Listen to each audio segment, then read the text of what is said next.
Greetings, everyone. Welcome again to another edition of the Peaceful Solution Character Education Program Teacher Certification course. My name is William, and if you're joining us on the internet and everyone here, please be seated.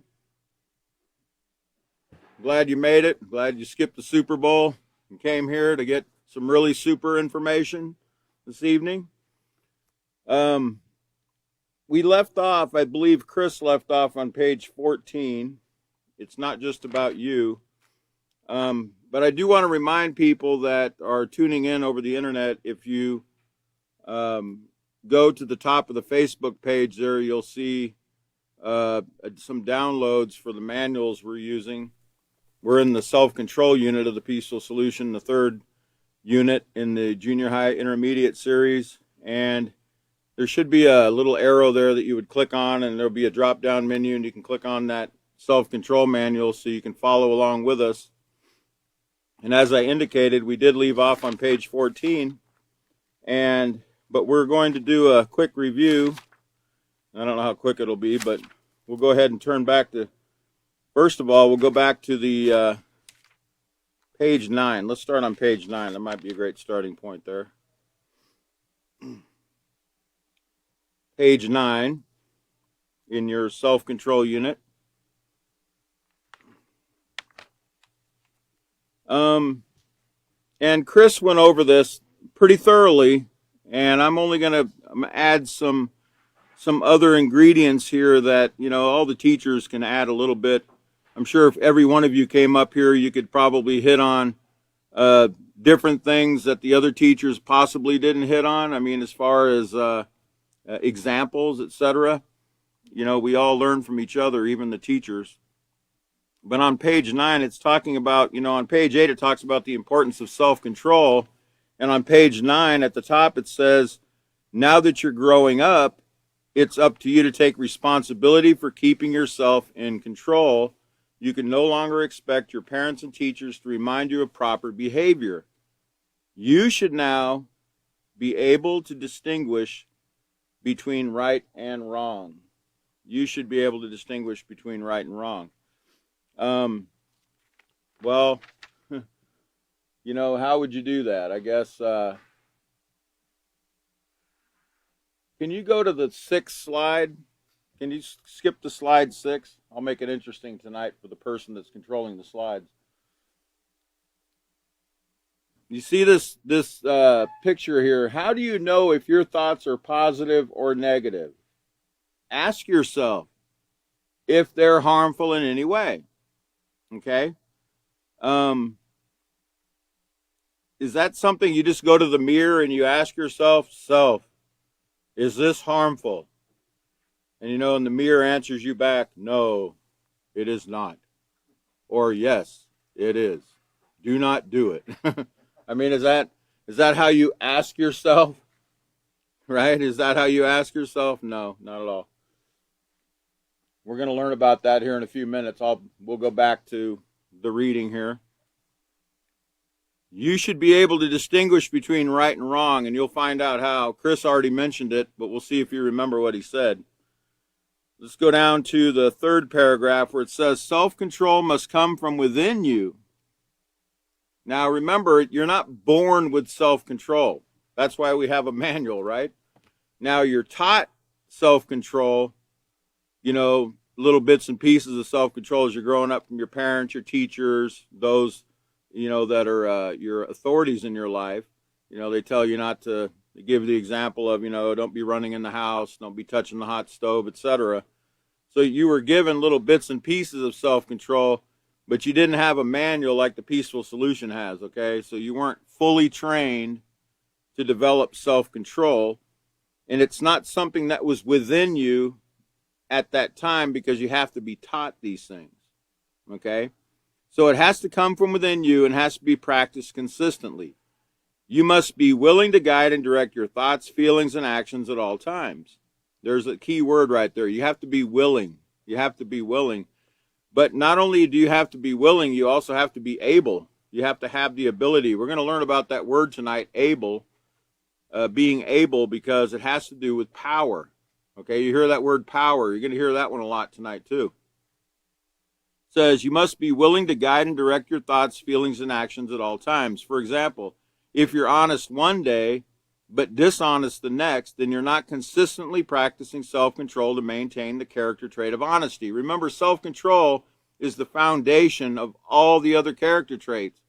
Honesty, respect, patience, determination, all those character traits that we learned in the character unit, they take self-control to be able to carry these things out, because you have to have the ability to stop, think, weigh out your decision before you proceed, or weigh out your options. So if you're respectful to adults one day while in their presence, but disrespectful when they're not around, then you're not consistently practicing self-control to maintain the character trait of respect. I used to literally bust up in the courtroom, when I was in trouble when I was younger, in my younger years, how the humility of the prisoner when they were standing in front of the judge waiting to get sentenced. Boy, they could put on a great show of humility. Yes, Your Honor. Yes, Your Honor. Oh, yes, ma'am. Yes, sir. And as soon as they get sentenced, or as soon as they go back to the holding cell, after the sentencing, they're cursing that judge up one downside the other. Right? But they can put on a great show of humility when they need to. So it shows that they can do it, right? But you have to consistently do it. It can't be fake. You have to be doing it all the time. I guess you could say at least they're practicing in some way, right? Consistency and self-control go hand in hand. So self-control is what you do when no one's watching. That's a true test of a person's character is, what do you do when you think no one's watching you? Or, nowadays, I don't think there's any time no one's watching you, Sometimes when I'm on my computer, I notice that Siri or whatever the name of that computer person comes on. I didn't even ask them to. They're listening in to everything going on. They probably got eyes on my computer. I don't know. So there's always someone watching, okay? And here's the key. You know what you did. So you're going to have a conscience, right? You have a conscience, so you're going to have a memory of what you did. So you're either going to feel remorseful, or you're going to be feeling afraid you're going to get caught for what you did when no one was watching, or you're going to have that on your mind, okay? It's going to be something that's with you. So you remember what you did, or you saw what you did. As you will see later on in this unit, people who allow themselves to lose control even once can find themselves in situations they regret for life. Okay, and you can find a lot of those in prisons and many in the graveyard as well. Okay, so on page 10, actually I want to skip page 10. I want to go to page 11, because this is a very key concept in self-control, in developing self-control. And that is to be aware that your actions begin with your thoughts. And being aware is called education. Education makes you aware, okay? Knowledge is awareness. When you're taught things from the peaceful solution, you become aware. I remember, why don't you just ask yourself this question? Were you really thinking about your thoughts you were having on a daily basis before you came to this class? Were you really thinking about the things you think? No, not really. But when the peaceful solution made you aware that your thoughts are important, then you have to be aware of your thoughts, then you started thinking, man, yeah, I guess I never really thought much of my thoughts. Can you go to the first slide that I had on the list there? On page 11 of the acceptance units, and I know Chris mentioned this in the last class, he said, well-informed people are knowledgeable about the world around them. They pay attention to influences around them. And they gather all the facts, then test and prove what is correct before making a decision. Now let me ask you a question. How do you test and prove what is correct? Or what is right? How do you test and prove it? Again, do you go to the mirror and ask the mirror, is this right? Is this wrong? Should I do this? Do you ask yourself? What is our standard for the test of what is right and wrong? Well, it's right here. It's called the peaceful solution. It's what we've learned in the peaceful solution thus far. Your Your actions begin with your thoughts. It's very easy to say, I just did it, I wasn't thinking, but the truth is we're always thinking, you know?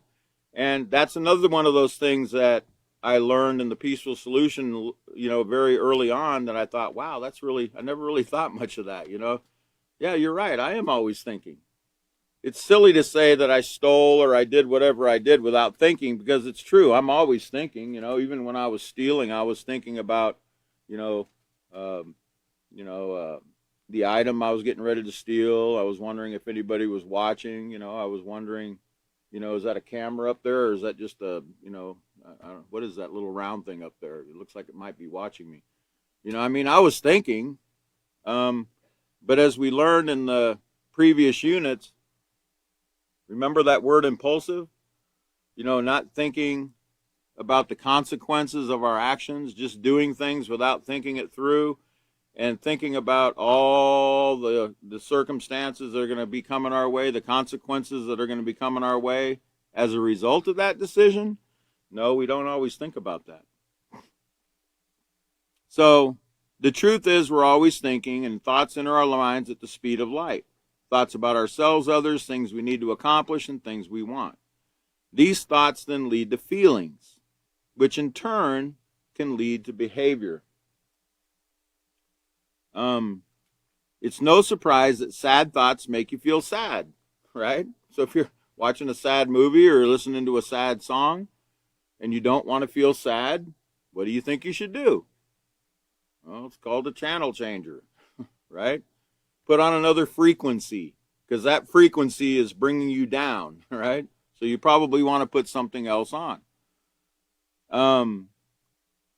Your thoughts are powerful. Your thoughts are powerful, it says. Do not underestimate the effect your thoughts can have on your feelings and your behavior. And remember what we learned early on in the book here about self-control on page 4. You don't have to turn there, but remember what self-control is. Self-control is guiding or directing what you think, because your thoughts lead to feelings. Controlling what you feel, or your emotions, it's another word, because feelings lead to actions or behavior.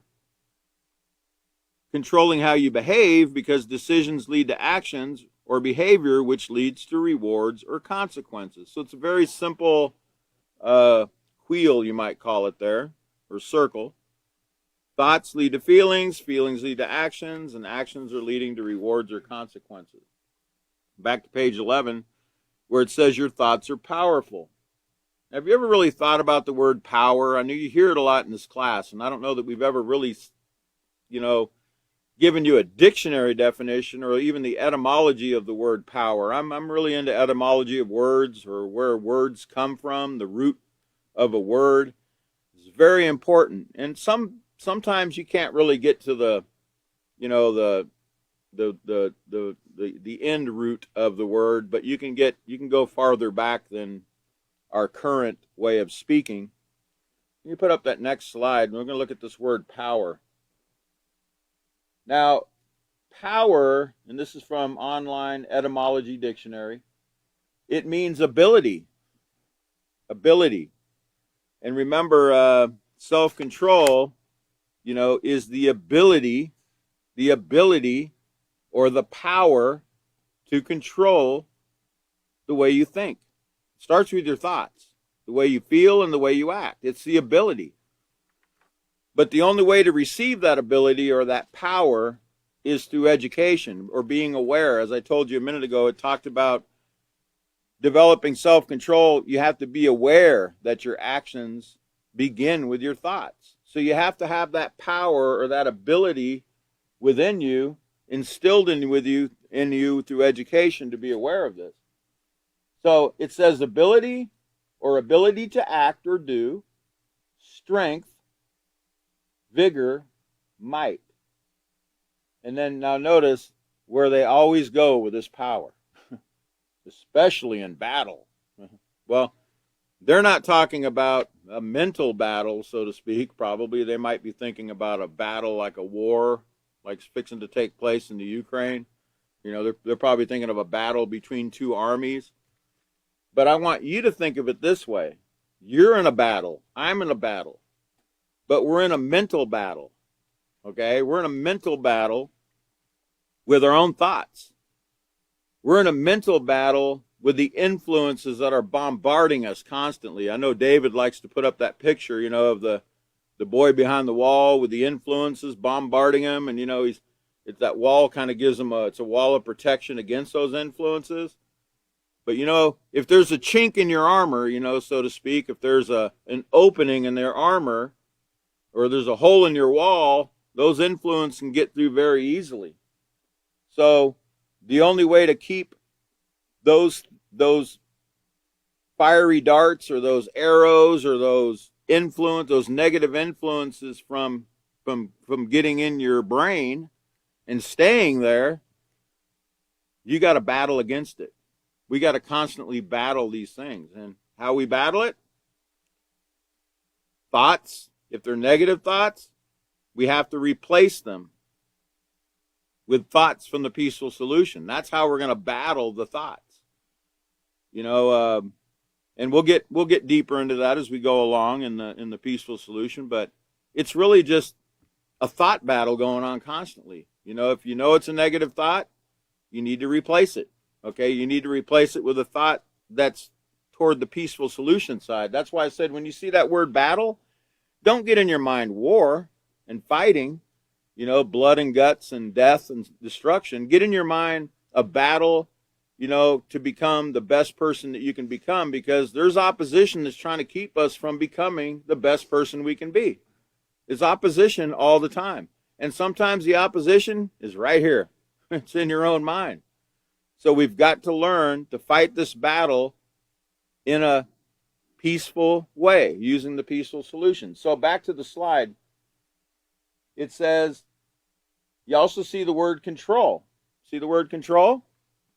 It's after the word efficiency, control, mastery, ability or right to command or control. So it's showing that word control. It's giving you the ability to control your thoughts, your feelings, and your actions. It also means legal power or authority. We have the right. Do you understand that we have the right? Actually, in America, you actually have a right, a constitutional right.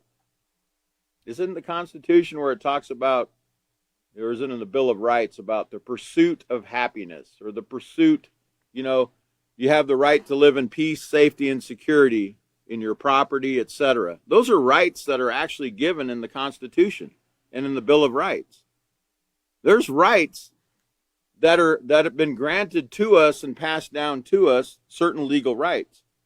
Nobody has the right to come in and take your television set from your house. You have a right to be secure in your possessions. You have that right. But just like we have that right, so do other people. Other people have the right not to have their property molested, not to have their child molested, not to have their family member assaulted, or et cetera, et cetera. Okay, so this power, this power, it just means ability, an ability to act or do, and strength and control, to be able. Now, from Wiktionary, the bottom one, it says having or capable of exerting power, potency, or influence. Or influence. Do you realize with what you're learning right now, you're influencing yourself? Okay? Right now, the teacher is influencing you. Okay? I'm influencing you. I'm giving you information that's positively influencing your mind. Okay? Remember, an influence is anything that has the ability to control or to the ability to, what was it? Having a brain freeze. Help me out. Influence. Anything that has the ability to, excuse me? Yeah. Okay. That's what he said.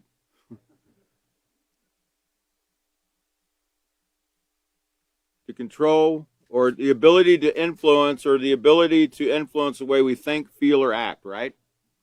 Okay. All right, so sometimes, thoughts are running out of my mind, in and out of my mind so fast sometimes. I even lose my thoughts sometimes, like I just did. Okay, thank you. Thank you for helping me out. See, but I might have just been testing you. You never know, right? Okay, no, I wasn't, though. I did have a brain freeze. Okay, so uh, having or capable of exerting power, potency, or influence. Okay, so let's go to the next slide because it goes along here in page 11. I found this on the internet, actually. I only added that one word, hopelessness, up there on the feeling, but I want you to notice this. It says, your thoughts are powerful. Do not underestimate the effect your thoughts can have on your feelings and your behavior. And they had this little deal here, and it's this guy sitting here thinking, it's too hard to exercise. Okay, he's having a thought that it's too hard to exercise. He's probably thinking it's too hard to go out running, or it's too hard to do jumping jacks, or whatever it is to stay in shape. So his thought that he's having led to a feeling. It led to a feeling. Probably a feeling of hopelessness or despair. Like, I don't have any hope that I'm ever going to be able to learn to, get in shape, or I'm never going to be able to get motivated to get in shape. So he probably had a feeling of hopelessness. And we're going to learn about feelings, by the way, in chapter 2 of this unit. And his feelings led to an action. He decided, I'm going to go take a nap. I'm going to go take a nap instead of going and trying to work out and, get in shape. The result or the consequence, he says, I'm not getting in shape. And he's probably wondering, why am I not, why am I still weak and my arms are not strengthened and I can't run very well and very long and I don't have much endurance. Well, what did it all begin with? What did it all begin with? The thought, right? His thoughts. His thoughts are self-defeating. He's already telling himself, it's too hard to exercise. It's too hard. And I want to jump ahead. Sometimes we tell ourselves that because we just really don't want to do it yet, we really haven't convinced ourselves yet that we really want to do it. But once we really want to do something, we don't let anything stop us, okay? Okay, so let's go. Well, let me go back to the reading here on page 11. It says, how do you know if your thoughts are positive or negative? Okay, and that's, no. Let's go ahead and, whoever's controlling the slides, let's go ahead and go to the next slide. Got a computer there. I want to put a thought in your mind about the human mind and a computer because they're both very similar, okay? They actually say that whoever developed the computer was actually, they had the human brain in mind, a human being in mind. The four main components of a computer are input, process, processing information, storing, and then output, okay? I want you to think about those four main components when it comes to your mind, okay? And we're talking about guarding our mind. We need to be careful in this battle that we're in about what we're allowing to be input into our computer. As we're going to learn tonight, your mind is extremely, extremely powerful. Okay? And it's more powerful than thousands and thousands of computers combined. Okay? They have nothing on your mind. Your mind is extremely powerful. So we got to be careful what we're inputting into it because whatever we put in, it's being processed by our heart and mind, being stored in our memory banks. Remember we learned about the subconscious mind in the first unit, in the character unit? The subconscious mind, there was two parts of your mind, your conscious and your subconscious. Your subconscious stores everything you've ever seen, ever heard, ever smelled, ever tasted, ever touched, ever thought. Even things that you experienced in your mother's womb are within your subconscious mind. Okay? Let's go back to the slide again. I'm just kind of rambling here a little bit, but it's stored in your subconscious and in your heart. But it comes out. It comes out Whatever you store, whatever you put in, it's going to come out in different ways. And sometimes you're not even aware that it's coming out. You're not even aware what influenced you in that situation to make you think or say the way you think, or the thoughts or the things that you're saying. You might not even remember what you saw that influenced you to react that way when somebody said or did something to you. So we've got to really be careful about what we allow into our mind. Okay, what we input into our mind. Okay, it's very important to be careful. Now let's go to the next slide. On that same page 11, it says, we have the power to control what thoughts we focus on and what thoughts we let go. We have the power. We have the ability. We have that. Remember that word power. Remember what you learned about it. We have the ability to control. Remember those words were in there. Ability, control, authority. We have the authority. We have the authority right here. This gives you the authority. The peaceful solution gives you the authority to do it. It's telling you what to do. This authority, what this is telling us, it doesn't go against any rules. This is not breaking any rules. Anything in this book is not breaking any moral rules, any morals or rules. It's not breaking anything it's not bringing harm to yourself or anybody else. What's written in this book, where it tells you to do what's right, what's written in this book, it won't bring harm to you or anybody else. So that's proper authority. That's the authority you should listen to. So we have that power to control what thoughts we focus on and what thoughts we let go.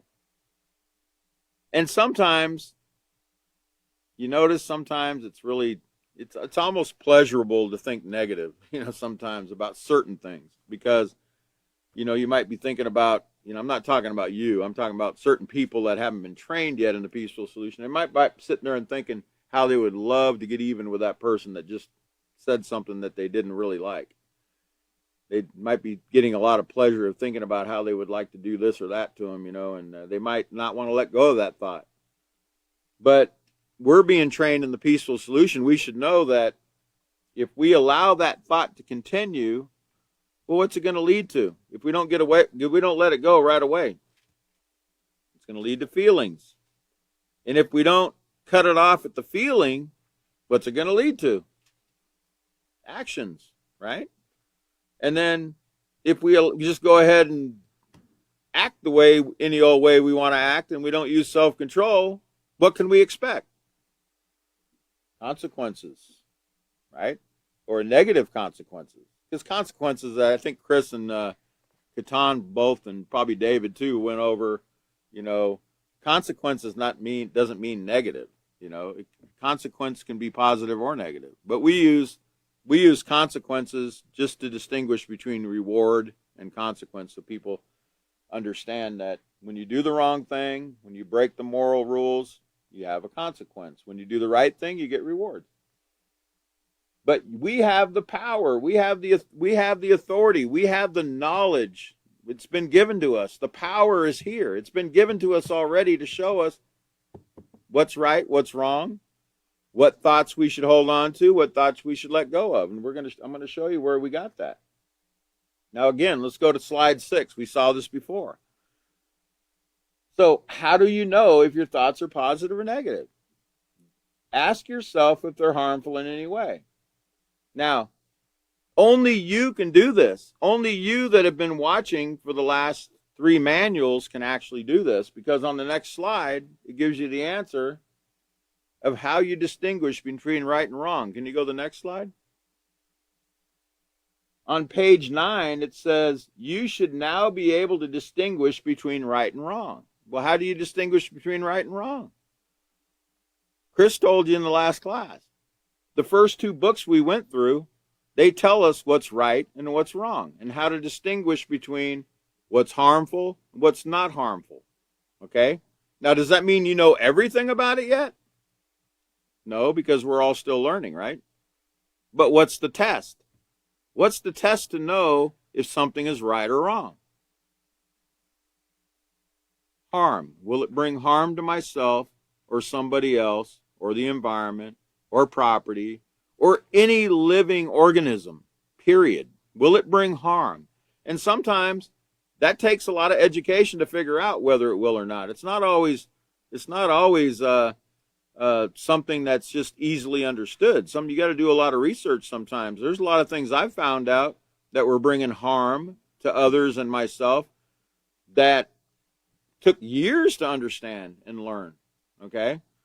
But if we follow the rules, that are laid out, the rules that have been laid out in the Peaceful Solution in these first two books, we can pretty much guarantee we're going to avoid all those harmful consequences if we do what we've been taught. So this is how we distinguish between right and wrong. Okay, so let's go now to page 12. I know I'm taking a little bit of time to go over this, what Chris already went over, but I do want to say one other thing about be your own best critic, not your worst. Control the way you think about you. And when Chris was talking in the last class, I was thinking about what he said on the very last paragraph, the second to the last paragraph. It says, self-control is learning to control the way you think about yourself. By examining or critiquing your behavior for the purpose of improving yourself, you're practicing self-control. On the other hand, when you persist in thinking about yourself in a negative way and make no attempt to change your behavior, you're not practicing self-control. You're being your own worst critic. And I was thinking when he was reading that sometimes these thoughts that we have about, I'm never going to improve, I'm never going to be able to overcome this problem, I'm never going to be able to quit smoking, I'm never going to be able to quit drinking, I'm never going to be able to quit doing marijuana, I'm never going to be able to stop slapping my wife, or whatever it is, right? You know why we think that way sometimes? It's comfortable to think that way. You know why? Because we don't want to stop. I would find I'll give you an example. When I was quitting smoking, I would always keep some extra cigarettes in a drawer somewhere just in case, I got the urge, it's kind of like Linus and his security blanket, If they're there, I felt a little comfortable because I knew they were there. But if I threw them in the trash can and they weren't anywhere in the house, I was like, oh, where are they? But if I knew they were in the drawer, I was comfortable, right? And then, after a few hours of not having one, and I'm starting to get like, oh, man, nicotine withdrawals and all that, it's fine, like, oh, man, I think I'm really going to be able to do this, man. Yeah, it's not really going to hurt to have one more. Where's that cigarette?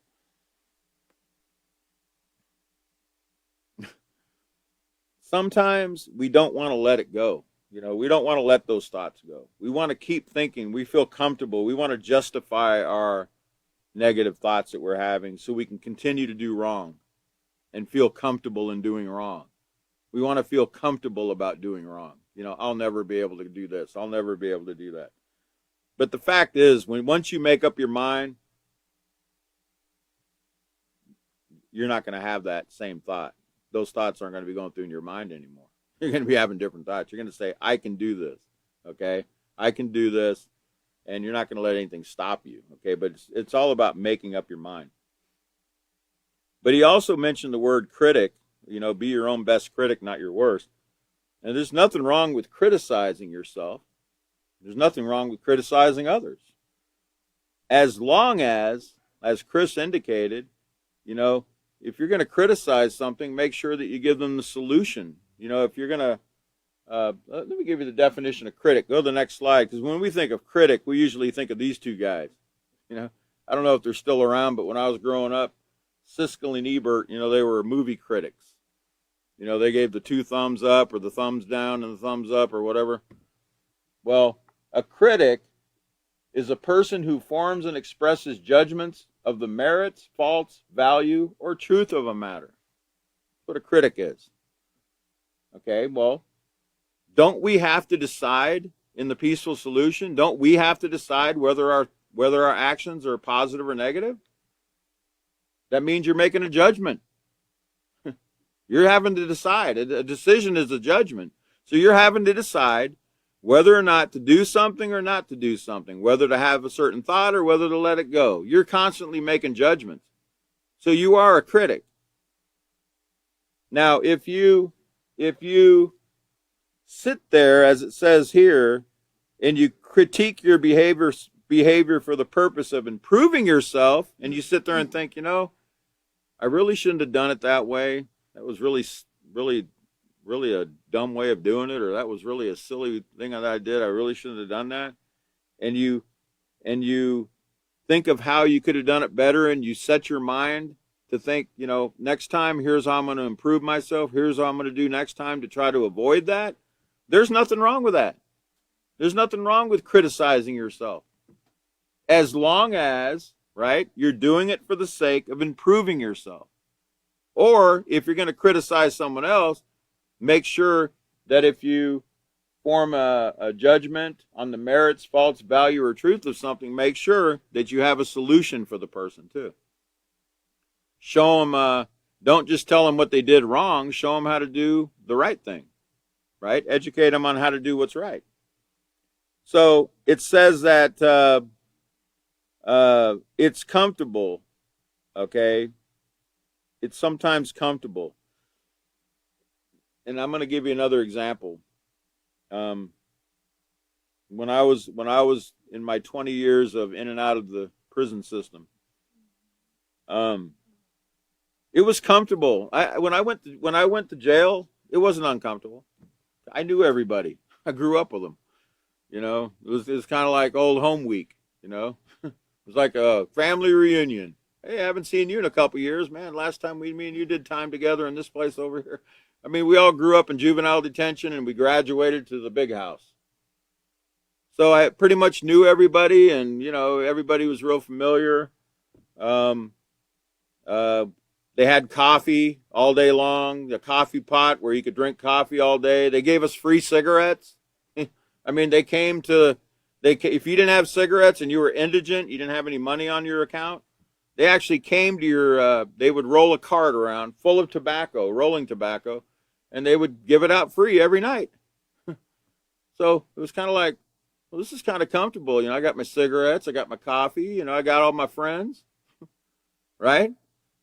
So it wasn't, too uncomfortable. I didn't like the fact that I couldn't just leave when I wanted to, but I was somewhat comfortable in that situation because it was very familiar to me. Well, sometimes our thoughts become like that. We get in this prison of these thoughts we're having, these negative thoughts, and we feel comfortable with them. We feel comfortable because it makes us feel better when we think about how we'd like to wring that person's neck, right? Or imagining ourselves wringing that person's neck for what they did to us, right? We feel comfortable with it. We become institutionalized, so to speak. It feels comfortable, more like a family reunion than imprisonment. And that's the best way I can describe it. Nobody likes to be locked up, but some guys get institutionalized. They feel comfortable in that situation because they got free rent. They know they're going to get 3 hot meals, right? They got dental taken care of. They got their medical taken care of. They got guards. They got bodyguards. They're called correctional officers. They got guards. People in the world have to pay. People on the street have to pay for protection. In jail, you got them all around you. Now, am I telling you to go to jail so you can feel comfortable? No, I'm not trying to encourage you to get in trouble and go to jail. I'm just telling you, sometimes people feel comfortable in that situation. Okay, on page 13, it says you wouldn't consider someone a friend who put you down and called you names, so don't do it to yourself. Okay, so let's go now back to page, I want to go back to look at LP1F. LP1F, and we're going to look at procedure number 5 because Chris already read it, but I will remind you. It says, have students read, be your own best critic, not your worst, and it's not just about you, control the way you think about others, which we're fixing to read, found on pages 12 and 14.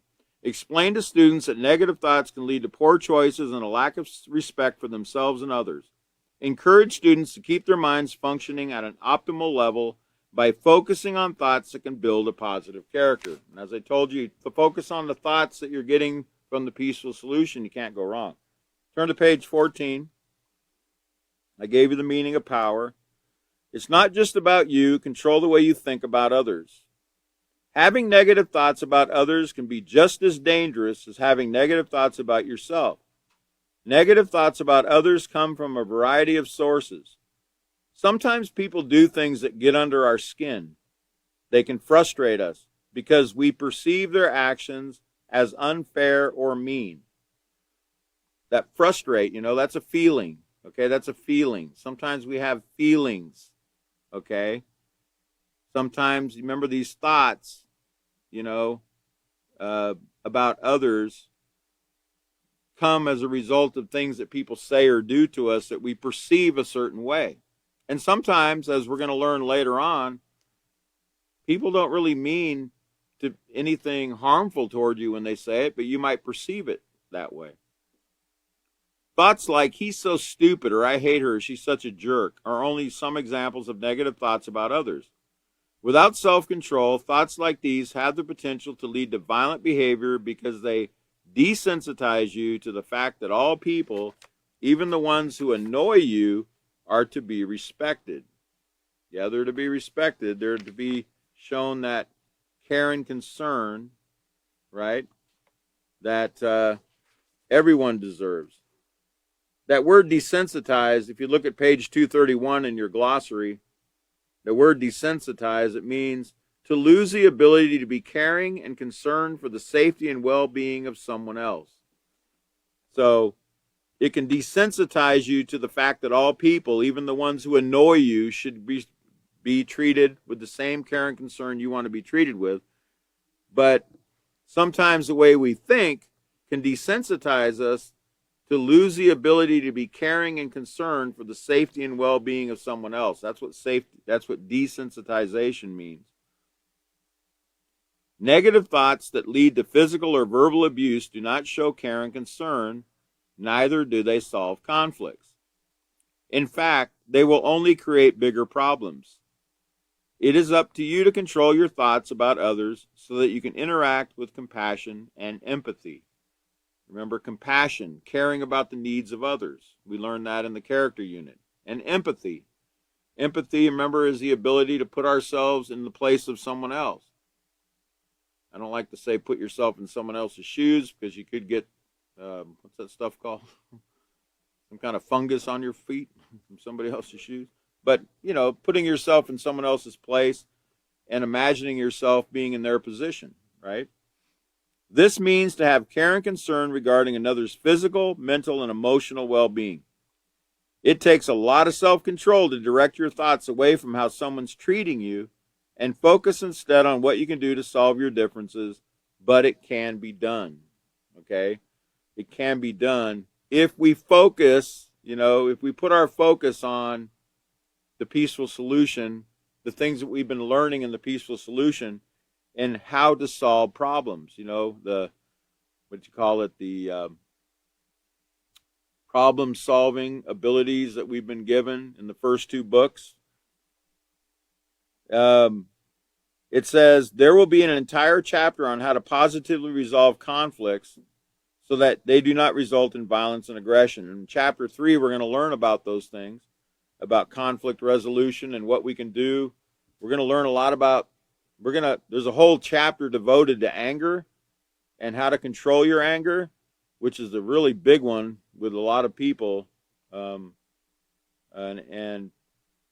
many emotions, but anger is one emotion that's very misunderstood, and you're going to understand it perfectly by the time this book, by the time we've gone through that. And you're going to be very shocked to learn about a lot of the things that you learn about the emotion of anger. But we're going to learn how to resolve conflicts so they don't result in violence and aggression. But for now, remember that aggressive behavior stems from negative thoughts. And it's up to us to control how we think about others. It's up to us.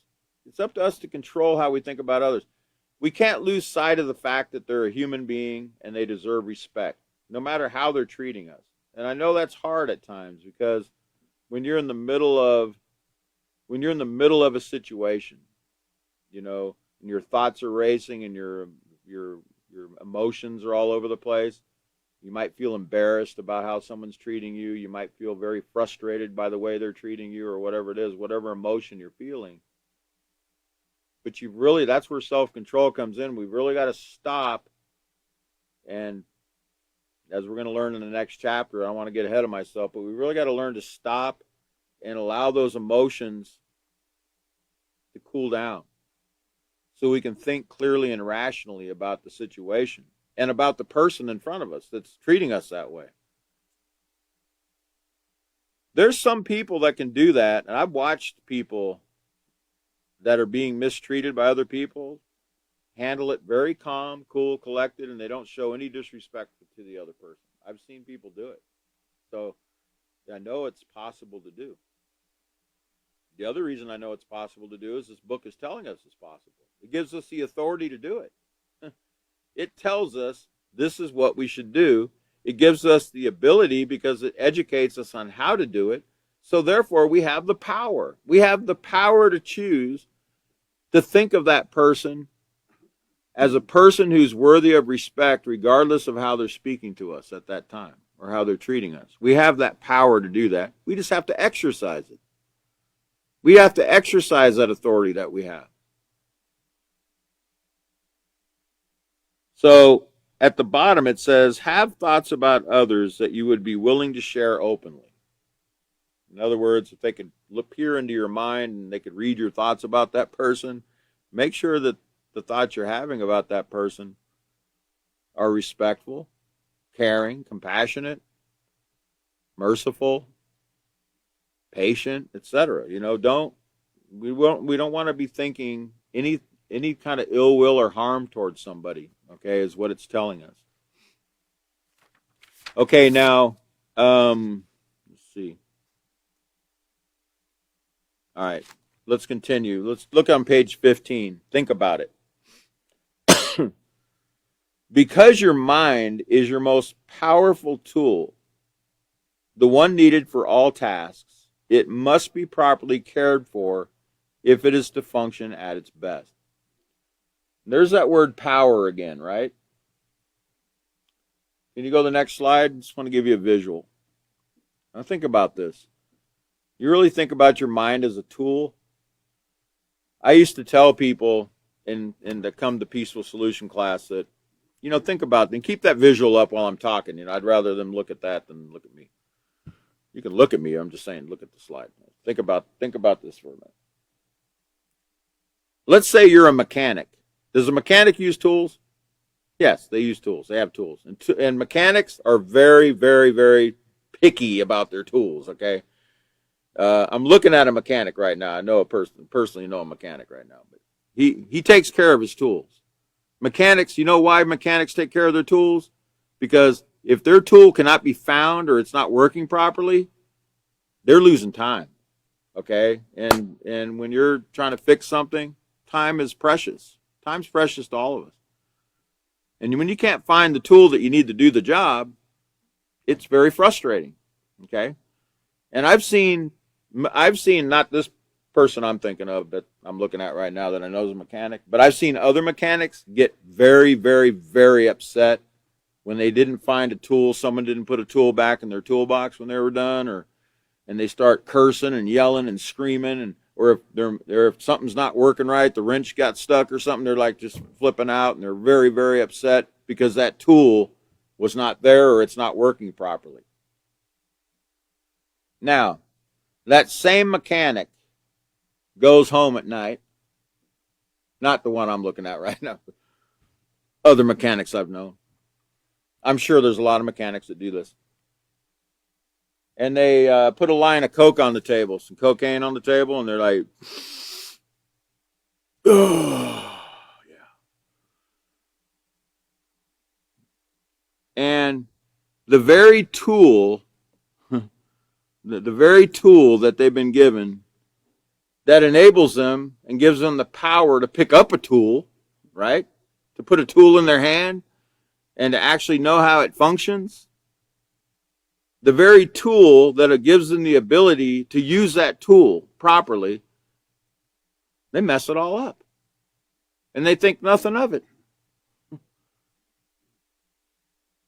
But boy, they sure care about those other tools, those craftsman tools, you know, don't mess with those. But this tool, well, they put alcohol and drugs and other things that are harmful into their bodies that affect their tool, their most powerful tool, and they think nothing of it. You know why they think nothing of it? They haven't been told yet. They haven't been educated like we're being educated, right? They're not aware. They're not even thinking of their mind as a tool. They're not thinking of their mind as anything at that point. They're just thinking of doing the drugs. They're not aware that the mind is powerful, and they're not even considering and being thankful that they have a mind that they can use, right? That gives them the ability to use the tools so they can make their money and get paid and pay their rent, etc., right? Pay their families' bills, etc. But think about it. Your mind is a powerful tool. It has to be properly cared for to function at its best. It's got to be, we got to guard our mind. Remember, we got to guard it not just against negative thoughts. We got to guard it against putting anything in our bodies that can affect our mind. Because just like the computer, remember the computer input? Remember the input process? Remember those 4 things about the computer? Well, guess what? Whatever we put in, computers get bugs, right? Have you ever had a bug in your computer? Where your computer started acting up? Well, your brain does the same thing. You put the wrong thing in your mainframe, it goes to your brain, and you start having glitches. There's glitches. I've had glitches. I had a glitch a minute ago. Remember, I was sitting here talking to you, and I'm like, wait a minute. What was the definition of influence? Anything that has the ability to affect the way I think, feel, and act. I couldn't remember the word affect. I couldn't remember it. I'm sitting there thinking, what was the word? Anything that has the ability to influence the way I think? No, influence is. You see, I sat there and I'm like, I had a glitch. Why did I have a glitch? I don't know. Probably the same reason I had a glitch before when I was looking for my car keys one day and I couldn't find them anywhere, and I'm looking everywhere, and I looked under the sofa, under the bed, everywhere. And finally, the only place I didn't look, I'm thinking, no way, man, there's no way. Open the freezer, there they are. Right? It's called a glitch. Now, how did I get that glitch? Well, I did some things back when I was younger, like acid and things like that, where sometimes I get a glitch.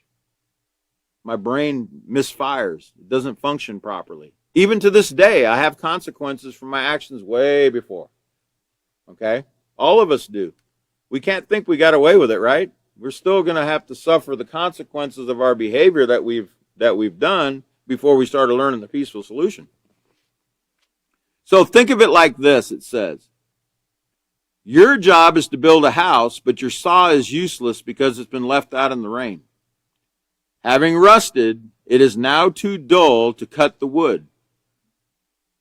Have you ever had that? You had a dull blade, or a dull saw, and you were trying to cut something, and it was all jaggedy, and, just didn't come out right, and it took you, an hour to get through a 2x4, and by the time you got through it, it looked like, you took an axe and just broke it or something.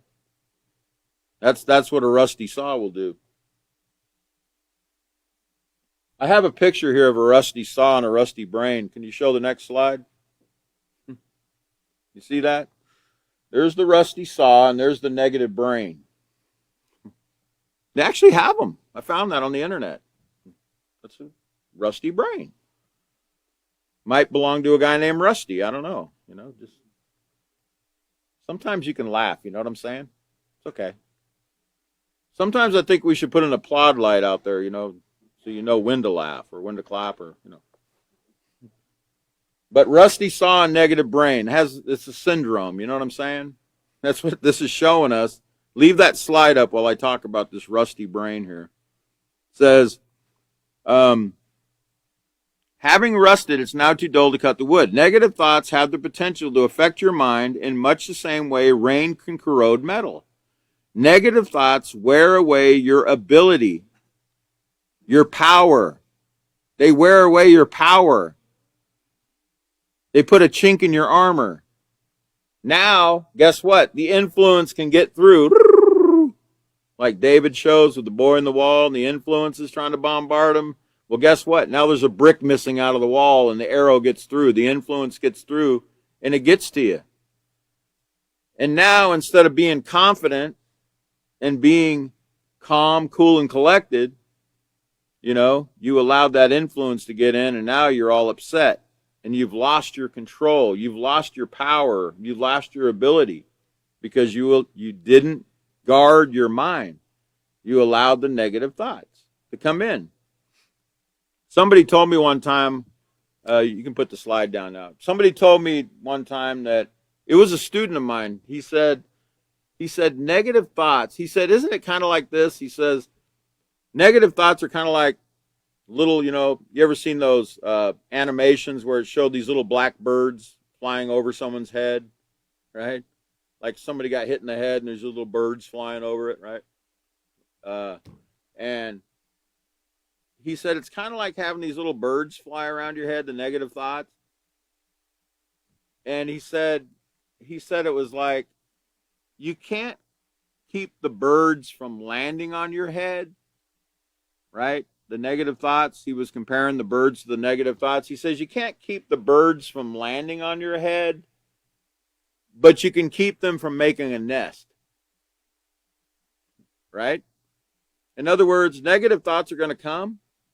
You're going to have negative thoughts, but you don't have to allow them to live in your mind. You don't have to let them stay there. As soon as they enter the corridor there, you need to tell them, get out of here. You're not welcome here. Don't let them stay. Don't let them spend the night. Don't let them stay the night overnight. Especially, make sure you get rid of the negative thought. Don't hold it. Don't be holding these negative thoughts. These grudges, they turn into grudges, right? So we're going to learn about that in the next couple chapters. But it says negative thoughts wear away our ability to make choices that are moral. So we no longer have the power to make the right choice. To make choices that are moral and respectful to yourself and others. Okay, so we need to think about that. We don't want to allow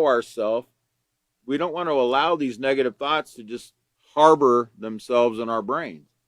Because if we do, we're allowing ourselves to lose our power, to our ability to make moral, proper decisions. And we're not going to be looking at that person that we're dealing with as a person that deserves respect, honor, etc. as a human being. We're going to be looking at them in a negative way, and we're going to be, probably thinking some very negative things about them. We might do some negative. We might, if we continue, take action that's very negative. So remember, think about these things. Your mind is powerful. It's a very powerful tool, and we need it for everything we do. What is it that you do that you don't use your mind? Can you think of one thing? You need our minds for everything. We need it in every situation. Your mind is so powerful, you're on autopilot right now. You're not even aware of the fact that your heart's beating, your lungs are working, your kidneys are functioning, your liver, all the trillions of cells in your body are operating right now, and you're not even telling them to. You're just sitting here listening to me thinking, when's this class getting over? Oh, I've got 2 minutes left. Right? See, I told you, I knew what you were thinking. I knew it. Okay, you laughed, so I knew. Okay, all right. It's okay to laugh, you guys. It's okay to laugh. But be thinking about these things between now and the next class we're having is, let's see, today is the 13th, so the next one to be the 16th? Yeah. So the next class, we're going to be picking up on page 15. I didn't have my glasses. 15 on the middle of the page, straight talk. And it'll be on 2/16 at 5:30 p.m. Central Standard Time. I hope everybody joins us. But be aware of your thoughts. If they're negative thoughts, practice between now and the next class, getting rid of those thoughts. Start replacing them with some positive thoughts. And remember, be your own best critic, not your worst. Thank you very much for joining us. We'll see you next time.